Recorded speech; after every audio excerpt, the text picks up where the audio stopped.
Item ಯಾವುದೇ ಇರಲಿ try ಮಾಡಿ ಆಚಿ ಚಿಕನ್ ಮಸಾಲಾ. ರಾಜೀನಾಮೆ ಘೋಷಣೆ ಮಾಡಿದ್ದೆ. ಆಮೇಲೆ ಧರ್ಮಪುರಿಗೆ ಹೋದೆ, ಒಂದು ಕಾರ್ಯಕ್ರಮ ಇತ್ತು. ಮಧ್ಯದಲ್ಲಿ CM 2-3 ಸಲ ಫೋನ್ ಮಾಡಿದರು. ಆಮೇಲೆ ಸಂಜೆ ಬಂದಮೇಲೆ ಮೀಟ್ ಮಾಡ್ತೀನಿ ಅಂತ ಹೇಳಿದ್ದೆ. ಆಮೇಲೆ ಸಂಜೆ ನಾನು ಬಂದಮೇಲೆ ನಾನು CM ಇಬ್ಬರು ಮಾತಾಡಿದ್ವಿ. ಸಬ್ಜೆಕ್ಟ್ ಅವ್ರಿಗೂ ಗೊತ್ತು, ನನಗೂ ಗೊತ್ತು. ಆಮೇಲೆ ಅವರು ಯಾವುದೇ ಕಾರಣಕ್ಕೂ ರೆಸಿಗ್ನೇಷನ್ ಅಕ್ಸೆಪ್ಟ್ ಮಾಡೋಕ್ಕಾಗಲ್ಲ, ನಾನು ತಿರಸ್ಕಾರ ಮಾಡ್ತೀನಪ್ಪ ಅಂತ ಕಡ್ಡಿ ಮುರಿದಂಗೆ ಹೇಳಿಬಿಟ್ರು. ಆಮೇಲೆ ನಮ್ಮ AICC ಅಧ್ಯಕ್ಷರು, ಪ್ರಧಾನ ಕಾರ್ಯದರ್ಶಿಗಳು, ನಮ್ಮ KPCC ಅಧ್ಯಕ್ಷರು, ಮಾಜಿ ಮುಖ್ಯಮಂತ್ರಿಗಳು, ಮತ್ತು ಹಿಂದಿನ ನಮ್ಮ ವೀರಪ್ಪ ಮೊಯ್ಲಿಯವರು ಎಲ್ಲರೂ ಕೂಡ ನನಗೂ ಫೋನ್ ಮಾಡಿದರು, ಶಿವಕುಮಾರ್ ಅವ್ರಿಗೂ ಫೋನ್ ಮಾಡಿದರು. ಆಮೇಲೆ ಬಹುತೇಕ ನಮ್ಮ ಸಂಸ್ಥೆಯಲ್ಲಿರ್ತಕ್ಕಂಥ ಎಲ್ಲ ಸಚಿವರು ಕೂಡ ಫೋನ್ ಮಾಡಿದರು. ಮತ್ತು ನನ್ನ ಮನಸ್ಸಲ್ಲಿ ಏನಿತ್ತು, ನೆನ್ನೆ ಮಾಧ್ಯಮಗಳು ಬಂದು ಹೇಳಿರ್ತಕ್ಕಂಥದ್ದನ್ನು CM ಗಮನಕ್ಕೆ ನೆನ್ನೆ ಕೂಡ ತಂದಿದ್ದೀನಿ. ಏನು ನಿರ್ಧಾರ ತಗೋಬೇಕು ಅವ್ರು ತಗೊಳ್ಳಿ. ಸರ್, ಯಾವುದೇ ಖಾತೆ ಕೊಟ್ಟರು ಯಾವುದೇ ತಕರಾರಲ್ಲಿ ನಿಭಾಯಿಸ್ಕೊಳ್ಳೋಕೆ ಅದು ನಿರ್ವಹಣೆ ಮಾಡ್ತಾ ಇದ್ರು. ಈಗ ಬೆಂಗಳೂರು ಅಭಿವೃದ್ಧಿ ಖಾತೆನೇ ಬೇಕು ಅಂತ ಪಟ್ಟಾಗಿ ಇಲ್ಲಿ ನಾನು ಕೇಳಿರಲಿಲ್ಲಪ್ಪ. ನಾನು ಯಾವತ್ತೂ ಕೂಡ 93ರಲ್ಲಿ ನಾನು ಫಸ್ಟ್ ಟೈಮ್ ಮಿನಿಸ್ಟರ್ ಆಗಿದ್ದು. ಆಮೇಲೆ SM ಕೃಷ್ಣ ಅವರ ಸರ್ಕಾರದಲ್ಲಿ, ಆಮೇಲೆ ಧರ್ಮಸಿಂಗ್ ಅವರ ಸರ್ಕಾರದಲ್ಲಿ, ಸಿದ್ದರಾಮಯ್ಯ ಸರ್ಕಾರದಲ್ಲಿ, ಮತ್ತು ಸಿದ್ದರಾಮಯ್ಯ ಸರ್ಕಾರದಲ್ಲಿ ಯಾವತ್ತೂ ಕೂಡ ನನ್ನ ಮಂತ್ರಿ ಮಾಡಿ ಅಂತಲೂ ನಾನು ಅವ್ರನ್ನ ಕೇಳಲಿಲ್ಲ. ನನ್ನ ಸೀನಿಯಾರಿಟಿ ಇದ್ರ ಮೇಲೆ ಕೊಟ್ಕೊಂಡು ಹೋಗ್ತಾಯಿದ್ರು. ಯಾವತ್ತೂ ಕೂಡ ಖಾತೆ ಕೊಡಿ ಅಂತ ನಾನು ಕೇಳಿರಲಿಲ್ಲ.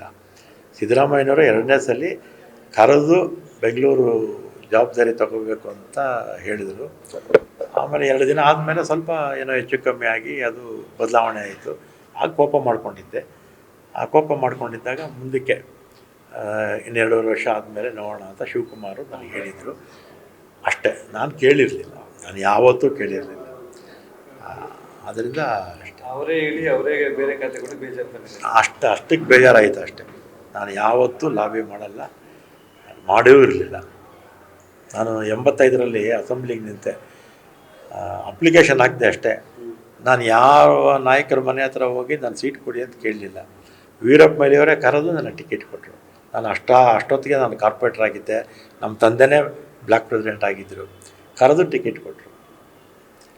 ಅದರಿಂದ ನಾನು ಲಾಬಿ ಗಿಬಿ ಮಾಡೋಕ್ಕೋಗಲ್ಲ. ಮತ್ತು ಈಗ ನನ್ನ ಮನಸ್ಸಲ್ಲಿರ್ತಕ್ಕಂಥದ್ದನ್ನು CM ಗೊತ್ತು. ಸೂಕ್ತ ಸಂದರ್ಭದಲ್ಲಿ ಸೂಕ್ತ ನಿರ್ಧಾರ ತಗೊಳ್ಳಿ ಅಂತ ಅವ್ರಿಗೆ ಬಿಟ್ಟಿದ್ದೀನಿ. ಅದಕ್ಕೆ ಹೇಳಿದೆ ಸರ್, ತಗೊಳ್ತಾರೆ, ಏನೋ ಒಂದು ಸಂದರ್ಭದಲ್ಲಿ ತಗೊಳ್ತಾರೆ. ಇಷ್ಟು ಗಡುವು ಏನಾದರೂ ಕೊಟ್ಟಿಲ್ಲ? ಏನಿಲ್ಲ. ಇಲ್ಲ, ಅವರು ನಿಮಗೆ ಇಷ್ಟು ದಿನದಲ್ಲಿ ಮಾಡ್ತೀವಿ ಅಂತ ಏನಾದ್ರು ಭರವಸೆ ಇಲ್ಲ? ಅದೆಲ್ಲ ನಾವು ಅಲ್ಲ ಒತ್ತಡ ಹಾಕೋಕೆ ಹೋಗಬಾರ್ದು. ಬೇರೆ ಏನಾದರೂ ಆಯ್ಕೆ ಕೊಟ್ಟರೆ ಸರ್, ಈ ಕೊಟ್ಟಿರೋ ಖಾತೆ ಬಿಟ್ಟು ಬೇರೆ ಏನಾದರೂ ಆಯ್ಕೆ ಕೊಟ್ಟರೆ ಸರ್? ಬೇರೆ ಇನ್ನೂ 20 ಜನ ಆಪ್ಷನ್ ಇಲ್ಲ. ಆಪ್ಷನ್ ನಮಗೆ ಬಿಟ್ಟಿದ್ದಾರೆ. ಬೇಕಾದ್ರೆ ತೊಗೋಬೋದು, ಇಲ್ಲ ಅಂದರೆ ಇಲ್ಲೇ ಕೆಲಸ ಮಾಡ್ಬೋದು. ನನ್ನ ಮನಸ್ಸಲ್ಲಿರೋದನ್ನು ನಾನು ಹೇಳಿದ್ದೀನಿ. ನಿಮ್ಮ ಮನಸ್ಸಲ್ಲಿ ಇದು ಬಿಟ್ಟು ಬೇರೆ ಅದೆಲ್ಲ ನಿಮ್ಗೆ ಹೇಳಲ್ಲ ಮಾಧ್ಯಮದವರಿಗೆ. ಸುಮಾರು ಜನ ಗೃಹ ಖಾತೆ ಬರಬೇಕಾಯ್ತು ಅಂತ ಆಳವರು ಕೇಳ್ತಾರೆ. ಗೃಹ ಖಾತೆ ನಾನು ಹಿಂದೆ ಆಗಿದ್ನಲ್ಲ, ಗೃಹ ಮಂತ್ರಿ ಆಗಿದ್ದೆ, 2 ಸಲ ಟ್ರಾನ್ಸ್ಪೋರ್ಟ್ ಆಗಿದ್ದೆ, ಫುಡ್ ಆ್ಯಂಡ್ ಸಿವಿಲ್ ಸಪ್ಲೈಸ್ ಆಗಿದ್ದೆ. ಬೆಂಗಳೂರು ಡೆವಲಪ್ಮೆಂಟ್ ಇತ್ತಲ್ಲ, SM ಕೃಷ್ಣ ಅವ್ರ ಕಾಲದಲ್ಲಿ ನಾನೇ ಅಲ್ಲ ಬೆಂಗಳೂರು ಡೆವಲಪ್ಮೆಂಟ್. ಒಂದು ವೇಳೆ ನಿಮಗೆ ಬೆಂಗಳೂರು ಅಭಿವೃದ್ಧಿ ಖಾತೆ ಬಂದರೆ ನೀವು ಮಾಡಬೇಕಾಗಿರೋ ಕೆಲಸಗಳು ಯಾವ್ದಾದ್ರು ಹೇಳೋದಾದ್ರೆ ಸರ್? ನಾನು ಹೇಳ್ತೀನಿ, ಕೊಟ್ಟರೆ ಹೇಳ್ತೀನಿ. ಬ್ಲೂ ಪ್ರಿಂಟ್ ಅಂತ ಇರುತ್ತಲ್ಲ, ಅದೇನಿದೆ ನಿಮ್ಗೆ? ಈಗ ನನಗೆ ಕೊಟ್ಟರೆ ಆಮೇಲೆ ಈಗ ನನಗೆ ಮುಜರಾಯಿ ಖಾತೆ ಕೊಟ್ರಪ್ಪ. ಮುಜರಾಯಿ ಖಾತೆನ ಯಾರೂ ಇಷ್ಟಪಟ್ಟು ಯಾರೂ ತೊಗೊಳ್ತಿರಲಿಲ್ಲ. ಆದರೆ ನನಗೆ ಕೊಟ್ಟರು. ನಾನು ಮುಜರಾಯಿ ಖಾತೆನ ಅದೊಂದು ಮಹತ್ವದ ಖಾತೆ ಅಂತ ನಾನು ಮಾಡೋದೋ ಇಲ್ವೋ ನೀವು ಹೇಳಿ ಮಾಧ್ಯಮದವರು ಅಲ್ವಾ? ಸುಮಾರು ಜನ ಬೆಂಗಳೂರಿನ ನಾಡಿ ಮಿಡಿತ ಗೊತ್ತಿದೆ, ಬೆಂಗಳೂರಿನಲ್ಲಿ ಹುಟ್ಟು ಬೆಳೆದಿದ್ದೀರಾ, ಬೆಂಗಳೂರು ಕನಸೇನು ಅಂತ ಗೊತ್ತಿದೆ. ಈಗಾಗಲೇ ನೀವು ಹೇಳ್ತಾ ಇದ್ರಿ SM ಕೃಷ್ಣ ಕಾಲದಲ್ಲಿ ನಾವು ಬೆಂಗಳೂರು ಡೆವಲಪ್ಮೆಂಟ್ ಮಿನಿಸ್ಟರ್ ಆಗಿದ್ದೆ ಅಂತ. ಸೊ ಹಾಗಾಗಿ ಆಗಿದ್ದೆ. ಧರ್ಮಸಿಂಗ್ ಅವ್ರ ಕಾಲದಲ್ಲಿ ಇನ್ಚಾರ್ಜ್ ಮಿನಿಸ್ಟರ್ ಆಗಿದ್ದೆ. ಸಿದ್ದರಾಮಯ್ಯ ಅವಧಿನಲ್ಲಿ 2.5 ವರ್ಷ ಇನ್ಚಾರ್ಜ್ ಮಿನಿಸ್ಟರ್ ಆಗಿದೆ. ಅದರಿಂದ ಬೆಂಗಳೂರು ಚೆನ್ನಾಗಿ ಅರ್ಥ ಮಾಡ್ಕೊಂಡಿದ್ದೆ. ಇಲ್ಲೇ ಹುಟ್ಟು ಬೆಳೆದವರಲ್ಲಪ್ಪ. 83ರಲ್ಲಿ ಕಾರ್ಪೊರೇಟರ್ ಆಗಿದ್ದೆ. 83ರಿಂದ 88ರವರೆಗೂ ಕಾರ್ಪೊರೇಟ್ರು. ಆಮೇಲೆ 37 ವರ್ಷ ಕಂಟಿನ್ಯೂಸ್ MLA ಬೆಂಗಳೂರಲ್ಲಿ. ಹೈಕೋರ್ಟ್ ಅಲ್ಲಿ GB ಎಲೆಕ್ಷನ್ಸ್ ಆಗಸ್ಟ್ 30ಕ್ಕೆ ಮುಂಚೆ ಮಾಡಲೇಬೇಕು. ಗೆಲುವು ಸೋಲು ಪ್ರಶ್ನೆ ಬೇರೆ, ಆದರೆ ಚುನಾವಣೆ ಆಗುತ್ತೆ.